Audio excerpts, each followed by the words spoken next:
Next time that we watched the new video from Epic History, we watched the first part last time, I guess the beginning of, their World War II series. Last time they was covering, the aftermath of World War One, all the countries, what they were doing, and now I guess we're in 36, and seems like it's gonna cover some of the Mussolini stuff, where he was trying basically, I think at the time he wanted like a second Roman Empire or something, so he was trying to do a lot of colonial conquest, basically. Yeah, I mean, the NHK stuff was good, I think. That makes sense. Huh? Yeah. Okay, World War II, 1935 to 36. We have got most of the world already, or the best part of it. We only want to keep what we have got and prevented us from taking it away from us. Admiral Chatfield, head of British royalty, Royal Navy.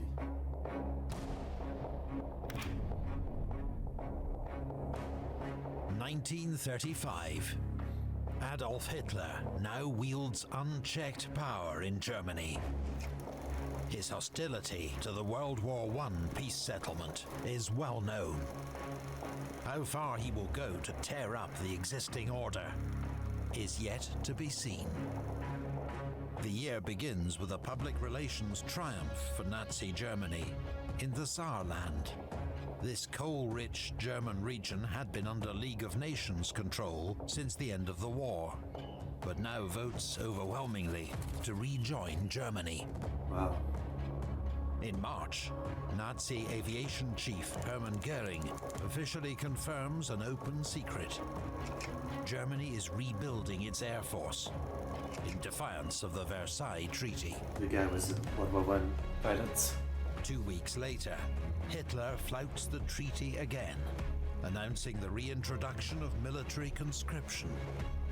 Germany is to raise an army of 36 divisions, 500,000 strong.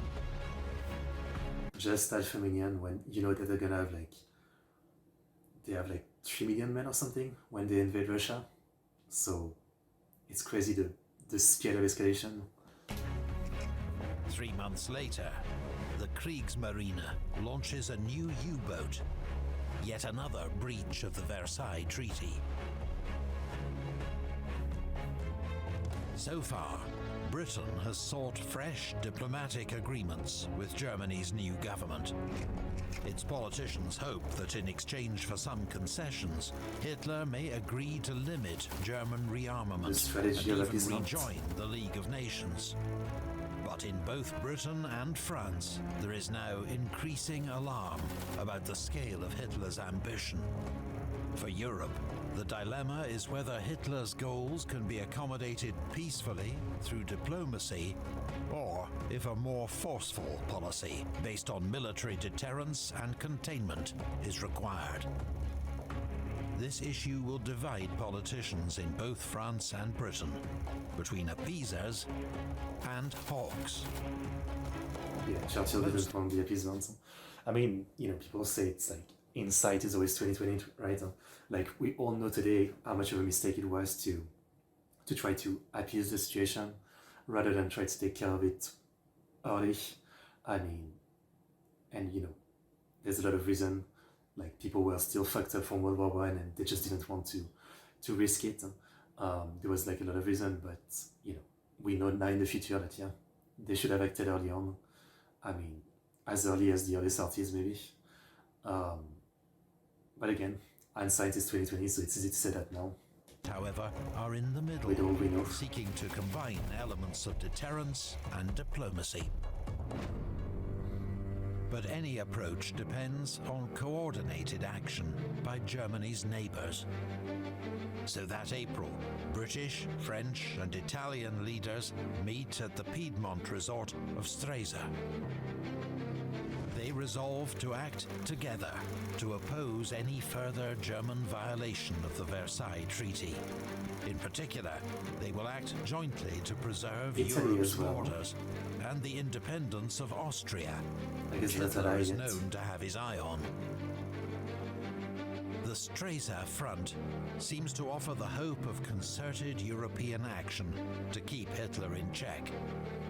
But just 2 months later, without consulting its new Stresa Front partners, Britain agrees its own naval treaty with Germany, the terms of which themselves break the Versailles Treaty. Okay. It seems an extraordinary move by Britain and infuriates France and Italy. But British... Why would they do that? Like, you just agree to something and 2 months later you already breaking it? naval planners are deeply alarmed at the possibility of having to fight the German Navy in European waters, while simultaneously taking on the Japanese in the Pacific. It's a nightmarish scenario, so they seize the chance of a new deal with Germany that limits the Kriegsmarine to 35% of the size of the Royal Navy. I never understand stuff like this. Like, what do Germany get for the deal? Like what's the deal? Just Britain telling Germany, like, you be a good boy and you don't make more battleship? Like, is it literally this? And Germany is like, yes, I'll be a good boy and I definitely won't make more battleship. Like, what is the real incentive for it? Or is the incentive that, like, you know, if you don't be a good boy, we're gonna attack you soon or something? France's new Prime Minister, Pierre Laval, regards it as a British betrayal. Italy's leader, Benito Mussolini, concludes his Stresa partners are full of wind and respect only strength. After that, That autumn, he orders Italian forces to launch a long-planned invasion of Ethiopia. It is one of the last African states not already claimed as a European colony, and Mussolini means to have it for his new Roman Empire. For all his bluster, Mussolini is anxious that other powers will intervene. He is gambling that the League will protest loudly, but essentially do nothing. yeah, this thing is... The League finds Italy to be in breach of Article 12 of the League Covenant, waging an illegal war. And for the first time in history, the international community imposes economic sanctions in an attempt to end the conflict. But neither the USA, Germany, nor Japan are bound by the sanctions, as they are not League members. And crucially, the sanctions do not include oil. Even some League members ignore them, in part or entirely. The economic impact on Italy is negligible. And the League, and the entire concept of collective security, suffers another damaging blow. I mean, you know, I'm not one to talk too much about modern politics, but this reminds me literally of what's going on right now. And I'm sure I said that before, but even like just in the last couple of days, there was, you know, to like fund Ukraine because they like don't have money coming in from America anymore to continue the war, right? So, the European Union was thinking of like using some of the frozen assets from Russia that are like in Swiss banks, I think. And, you know, there's like a massive amount of money and it would help a lot, obviously. And it would make sense, right? As all of those countries have kind of like said, you know, we are against the war and we're not gonna let Russia win. And yet, in the last couple of days, there was some kind of vote for like making use of these assets, this money, again to help Ukraine. And some country voted against it, and so it didn't pass. And what came out is basically, yeah, like it's the same as like this little tiny story, right? So even though there's this European Union thing, all the countries have like such different views of things. And one of the things, like some countries just were afraid that this is like a precedent, right? So, like it will hurt the view of, you know, this system of asset and whatever, if like it's possible to seize it when the country does something that other country don't like it.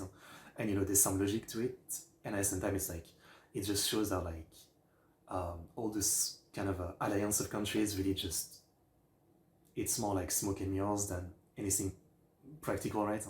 As you know, when it comes to actually doing something, you know, they all revert back to their own individual needs and care, and it makes it that like nothing really gets done. And it was the same thing in this time in history, and it feels like almost the same thing right now, right? I mean, that was just like a small tangent, And again, I won't really talk too much about any of this modern war stuff because I don't follow enough to have too much of a, smart opinion about it. But it's kind of crazy. Yeah. Like, I just hate seeing this kind of videos about, like, the build-up to World War II, right? And, how after World War I there was all this alliance to stop something like that from happening again, and yet no one did anything because all the countries did their own thing. And now it feels like the same today. It's like, we've never learned any lesson, and it's fucking sad, It's really sad.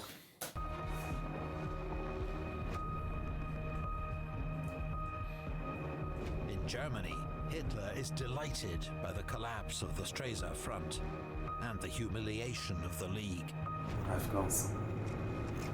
In September that year, the Nazi-controlled Reichstag passes a Reich citizenship law and a law for the protection of German blood and honor. Of course. These measures give legal force to Nazi pseudoscience about race. The main target is Germany's Jews, vilified as a racial menace, now stripped of their citizenship and political rights. Which I always thought was insane because being a Jew is a religion, it's not like a race. I mean, those people, a lot of them are German probably, like literally. It's just like their religion. Marriage and sexual relations between pure Aryan Germans and Jews is also forbidden. 1935 is a year that sees Hitler's Nazi government grow in confidence, with a series of steps that trigger alarm bells across Europe, but no concerted response. Hitler, a masterful opportunist, decides it's time to push even further. L'Italie finally has its empire. Mussolini.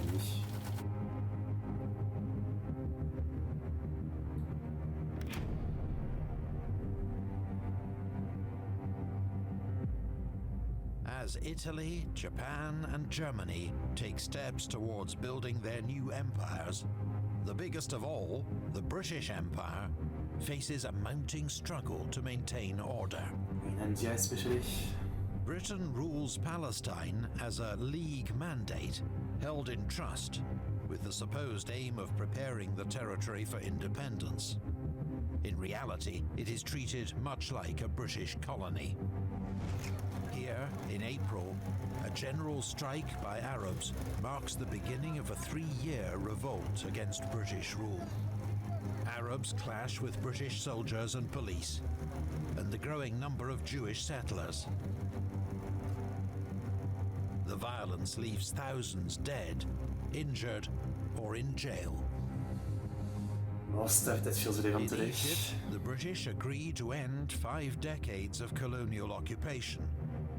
An exception is made for the Suez Canal, considered a vital artery of the empire.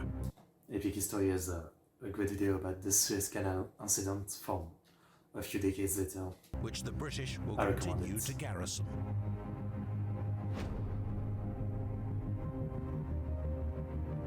In India, the British face pressure from the Congress Party, led by Mahatma Gandhi and Jawaharlal Nehru, to grant full independence. The British watched a have lot of no videos about this. intention of doing so and face ongoing protests and opposition. Wasn't the 30s full of mafia gangs? I mean, in the US, yeah. In other countries, I don't know if there was the same. I mean, in Italy, sure, there's the mafia, yeah. And I know that obviously there's a lot of like Italian who migrated to the US, and like the mafia was pretty powerful at that time, yeah. But I don't think the mafia was like in much other countries. I mean, I guess they had like different mafias, right? When people say the mafia, we think of like the Italian mafia, but I guess mafia can be like of other countries, Fair enough. To 80,000 political prisoners in jail. With so many imperial issues to deal with, Britain wishes to avoid a conflict in Europe at almost any cost. But there is a growing sense in Britain that France is an unreliable partner. The feeling is entirely mutual, I was about to say. and France is taking steps to bolster its own security. That's exactly what I said. Like, you know, we all have these treaties and this alliance, and then like every country is back to, you know, all for itself, and you know, it was like a fake alliance, right? I mean, After 6 years of construction, the Maginot Line becomes operational.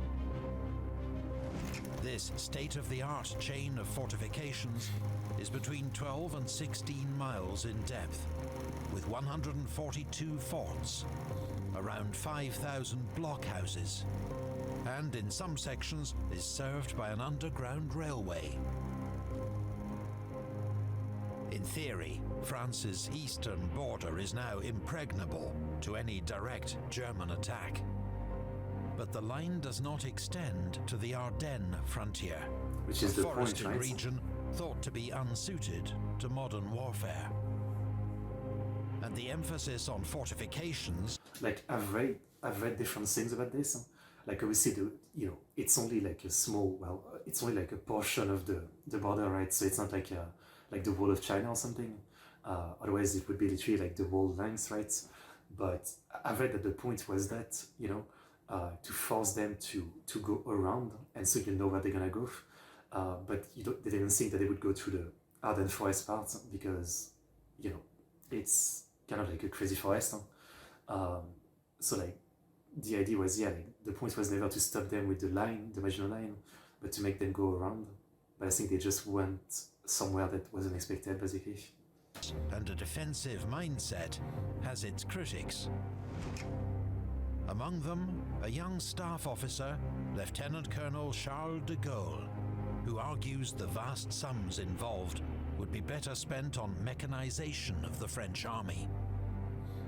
Concerns about Germany's resurgent military power are shared in Moscow, where Joseph Stalin has embarked on a second 5-year plan aimed at continuing the rapid expansion of the Soviet economy. Great sacrifices are demanded of the Soviet people in the state's bid to match the industrial and military might of its European rivals. Rewards are offered to those who can imitate heroes like Alexei Stakhanov, credited the previous year with mining 102 tons of coal in 6 hours. Damn. Soviet production of modern weaponry, including tanks and aircraft, continues to rise, given fresh urgency by the deteriorating international order. But Stalin does not know from where to expect a blow. From the capitalist West, Nazi Germany, or imperialist... Hello Batia, how are you doing? And just quite an announcement for upcoming T20 Cricket World Cup. Japan. Was it a good announcement? Suspicious of all. Are you happy? But France is now prepared to reach out across the ideological divide to renew the old Franco-Russian alliance. In February, in Paris, France ratifies a treaty of mutual assistance aimed at deterring a German attack on either by threatening Hitler with a two-front war.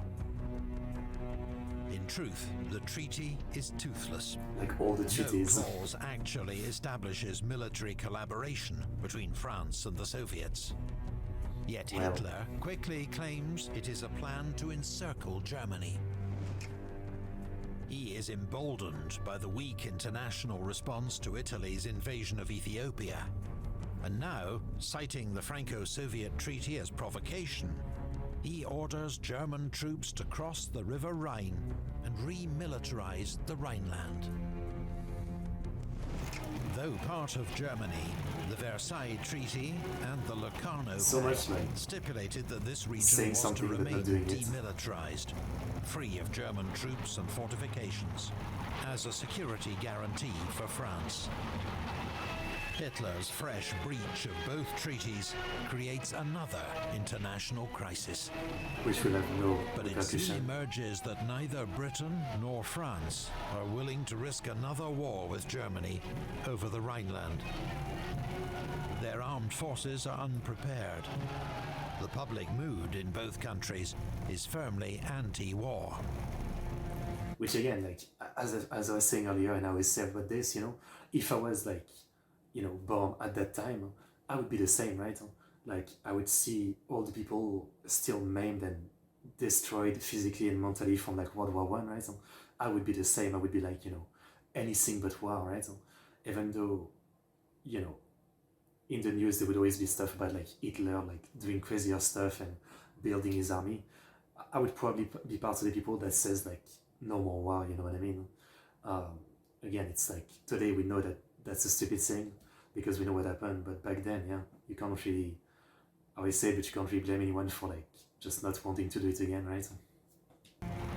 Many regard Hitler's move as no more than the Germans walking into their own backyard, as a British politician puts it.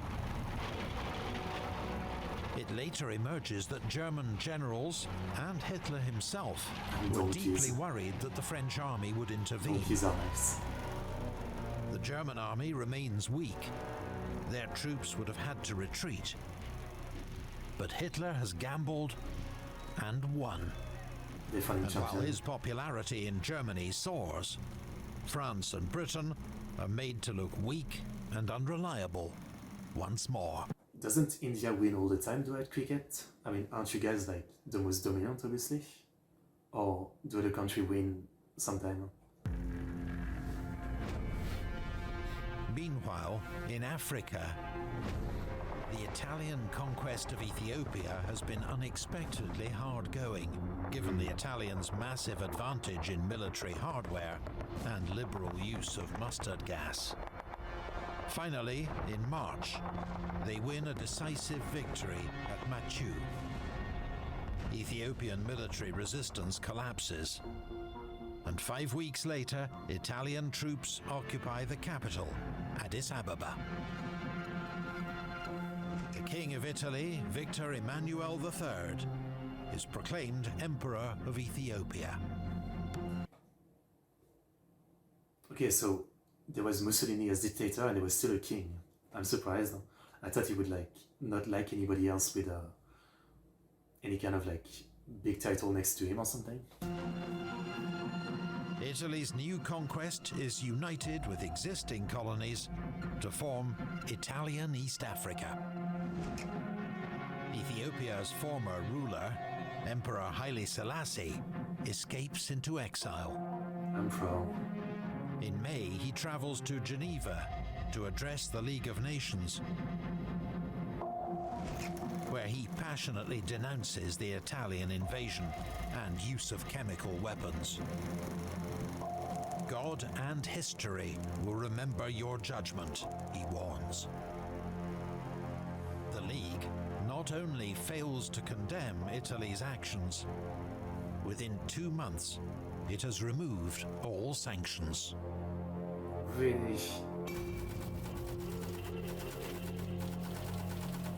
And again, every time there's like a stupid decision like this in this video, I keep thinking, but if I was someone at the time, would I do different, right? Like, I would just want to appease everything, it's like, what do other countries do in this situation? Trade and economy goes worse if you keep the sanction, if you decide to go to war with Italy to like help Ethiopia and, all that, well, that's really bad. And also, it's very bad because you're scared of Germany right now. I mean, it's all just, I'm glad I'm just a normal person and like not anyone who has to make big decisions, you know what I mean? Because all the pros and cons of every decision is just like, like sometimes I can barely like, decide what to choose for like a video reaction on a day. And I'm not even joking, right? It's like sometimes like, just thinking about the pros and cons of doing this song today or this one the next day, I sometimes like struggle to decide, I'm sitting there for like 10 minutes wondering about it. So when I see stuff like this, yeah, I can criticize all of it, but man, would have not be able to make any decision myself in this kind of situations. The extent of the military development of our resources cannot be too large, nor its pace too swift. Ignore.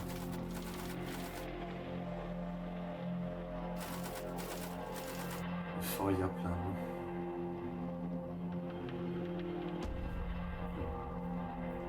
In Japan, the government remains under threat from extreme nationalists who wish to eliminate moderates and force Japan onto a more aggressive, militaristic path. In the February 26th incident, army officers from this faction launch another coup. Several leading politicians are killed. But the attempt to seize control of government fails. The ringleaders are executed. Meanwhile, Japan's Kwantung Army seeks to extend its control of northern China. For the time being, a truce with Chiang Kai-shek's government prohibits further southern advances beyond the Great Wall. Yeah, because as we've seen in the rise of China, like Chiang Kai-shek is still fighting the communists. It's still like a civil war, right? That's why he's like kind of let Manchukuo be invaded without consequences. Like he wants to first take care of the civil war, I guess, and then take care of Manchukuo. So instead, the Japanese push west into Inner Mongolia. They establish another puppet government in Mengjiang. Though an attempt to use proxy forces to conquer Suyen province is defeated by the Chinese army. Within China, there is growing anger at Chiang Kai-shek's failure to take on the Japanese. Now, encouraged by victory in Suyen, others decide to act. When Chiang travels to Xi'an to visit his local commander, General Zhang, the president finds himself placed under house arrest. Zhang then forces him to make a truce with the communists, so both factions can unite against Japan. This second united front, as it is known, will prove an uneasy alliance, but it convinces Chiang Kai-shek to stand up to future Japanese demands.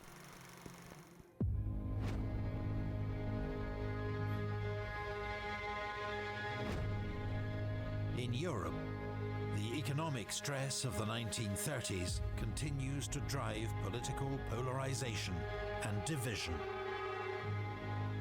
In France, a left-wing Popular Front coalition wins the elections, and the socialist Léon Blum becomes prime minister. Some right-wing opponents loathe him so much they adopt the slogan, "Rather Hitler than Blum." Damn. But it is in Spain that political polarization will explode into open violence. Spain. Here, a left-wing Popular Front coalition is also elected into power. Spanish nationalists despise this new government, and in July, army officers launch a coup to overthrow it. It's always a coup. They quickly seize control of Morocco, the Canary Islands, and Seville. But after some bloody fighting, the Republic... Australia versus England, well, nowadays Australia versus India makes a lot of buzz. India versus Pakistan have tense match de politics, yeah, but India is better, I get it. Fair enough. Okay, interesting. The government retains control of most major cities, with weapons distributed to civilians on both sides. The stage is set for a brutal civil war that will rage for 3 years. Man, I didn't know about this civil war. General Francisco Franco emerges as leader of the... Okay, actually I do. I do know Franco at least. The rebel nationalist forces, and declares himself Spain's new head of state in October.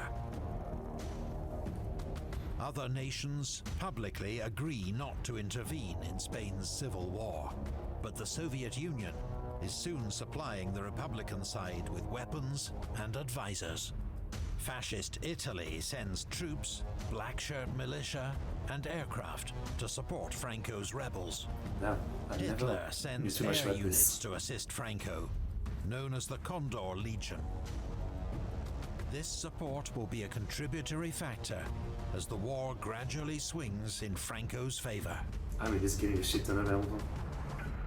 In August, the world turns its attention to the 1936 Summer Olympics, hosted that year in Berlin. Nazi propaganda minister Joseph Goebbels turns the Games into a propaganda showcase for Hitler's new Reich. Anti-Semitism is toned down as foreign guests are dazzled by displays of German modernity, unity and strength. Insane. Dignitaries are lavishly entertained by Nazi leaders, such as Reichstag President Hermann Göring. Many visitors are impressed. Hitler appears to have transformed Germany, to have restored its self-respect, revived the economy, ended the political chaos, and dealt with the communists. Hitler continues to profess his desire for peace. In Britain, particularly, some leading figures continue to wonder if the Nazis are not such a bad thing. They include King Edward VIII. And yet... I'm sorry, but you have to be pretty brain dead at that point. So, like, I can understand, like, you know, the normal people thinking that because they only get some amount of news, you know, so like they might not be that informed, but you're the fucking king. You're getting probably like all the secret service news and stuff like that, right? So you should know about like all the absolute madness that, you know, Hitler is doing at this point already, from like breaking all the treaties to building the army to the discrimination of the Jews. I think concentration camp might already be a thing at this point. Like you should know about all this. You're the fucking king. Like you're not some peasant in the street who just read a few newspapers, you know, about like Hitler being pretty good at like fixing the economy or something. Anyway, India's hockey team won 1936 German Olympics, defeating German team on their home soil. Okay. You know, I always thought hockey was like a more recent sport. Interesting. I like how in most education class World War I isn't discussed as much as World War II, even though World War I was more brutal. I mean, it is very true. I think the reason is just because like World War II had like so much more deaths and also so much more like politic repercussion that are like super important for all the history up to now, right? Like World War I had some politic stuff that was important, but World War II, you know, like literally today we still have a ton of stuff going on that literally link back to World War II in many countries. So I think that's why, because it feels more relevant to modern politics, maybe. That very month, Hitler gives secret orders to initiate a 4-year plan. In reality, Hitler foresees not peace, but an inescapable existential war between Nazi Germany and what he calls Judeo-Bolshevism, manifested in the Soviet Union. Germany must march east, crush the Soviets, and seize living space. I mean, you know, just to go back to like this thing with like the king of Britain, whatever, right? Like, you know, the guy saying maybe the Nazis aren't so bad. It's not like Mein Kampf isn't already out, right? I mean, Hitler wrote his book, published it. It's literally out there. I mean, you just need to read that. And the guy said, Nazi weren't that bad, maybe. Otherwise, Hitler believes the German people will themselves be annihilated by their racial enemies. Under Hermann Göring's supervision, the 4-year plan will prepare Germany for this conflict. The initial focus will be on domestic production of resources essential for war, such as coal, iron ore, chemicals, textiles, and aluminium. This will free Germany from the threat of blockade and provide the industrial base for large-scale rearmament. All other considerations are now subordinate to this goal. That autumn, there is a diplomatic coup for Hitler. Just a year before, Italy had been aligned with Britain and France in the Stresa Front, intended to contain Germany. But Mussolini's invasion of Ethiopia split the front for good. On the 1st of November, Mussolini announces a new alliance with Germany. He calls it the Rome-Berlin Axis. The two nations will cooperate to combat communism, to aid Franco's nationalists in Spain, and support each other's colonial ambitions. In December 1936, King Edward VIII announces his abdication. Sounds good. It follows months of rumor and scandal over his intention to marry an American divorcee. That's the Many problem. of his former subjects breathe a sigh of relief, particularly those who knew of his enthusiasm for Adolf Hitler. Okay, I don't really know the guy too much. I just judged him from that quote earlier, but that's the problem. He was going to marry like a divorcee and she's American. That's really the problem. Okay. In the 1930s, opinion polls are still in their infancy. But a survey of US public opinion that year finds 95% of Americans oppose involvement in any future overseas war. Can't blame them. New neutrality laws ban the sale of US weapons to any warring nation. Really can't blame them. The spirit of isolation is largely a reaction to World War I, a conflict of immense horror, of which the chief beneficiaries seem to have been the empires of Britain and France. In hindsight, many Americans believe they should never have got involved. It means that much... I mean, it's like, it's not wrong in a sense, because, you know, them getting involved ended the war faster, but the war was going to finish the same anyway, right? Germany, you know, and the Austrian Empire had basically lost at that point. You know, it was only a matter of time. It just was faster because the US came to help, right? But in truth, did they really need to get involved? You know what I mean? Though obviously, like, in World War II, it's a whole different story, right? Like, you know, I mean, it might have been the same ending, right? I feel like the Soviets would have probably just pushed Germany until they were fully destroyed, right? But I think, like, it would have been a lot more years and maybe hardships or something.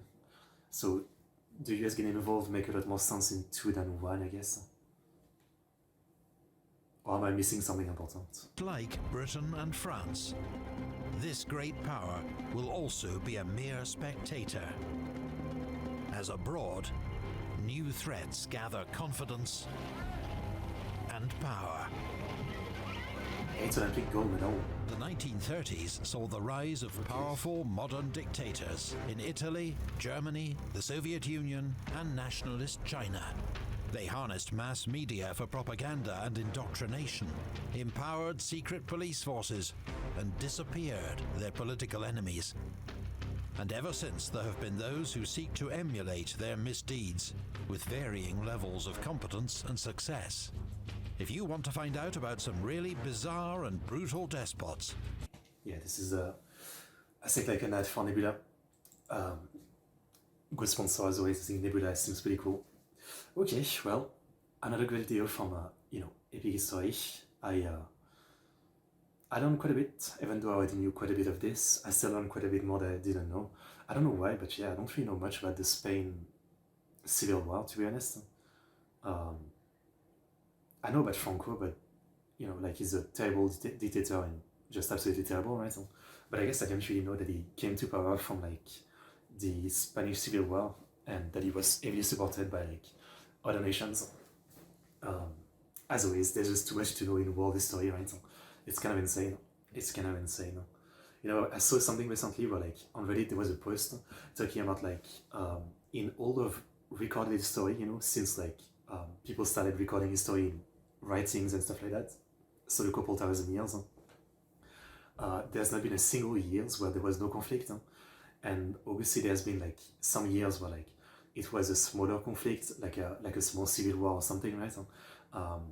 you know, where like not a ton of people died compared to massive wars, but it's still kind of sad and insane to think that there hasn't been a single year in human recorded history where there wasn't some kind of war and conflict.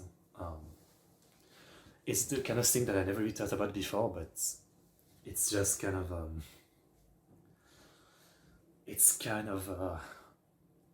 I mean, if you haven't already lost faith in humanity, this kind of makes you lose faith in humanity, you know? That's all I can say. Yeah, it's the kind of stat that I'd rather not know, you know? Because it's hard to hope about peace when you hear that stat. Yeah. Here's the link.